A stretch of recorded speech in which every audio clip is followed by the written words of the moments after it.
கவிதை அரங்கேறும் நேரம், மலர் கணைகள் பரிமாறும் தேகம், இனி நாளும் கல்யாண ராகம், இந்த நினைவு சங்கீதமாகும்.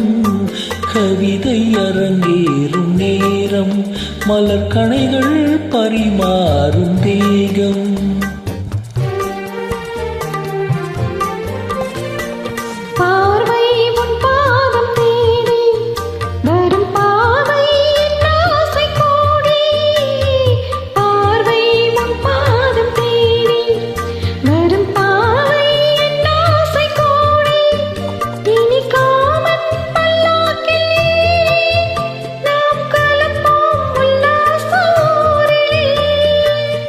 அங்கம் தமிழோடு சொந்தம், அது என்றும் திகட்டாத சொந்தம்.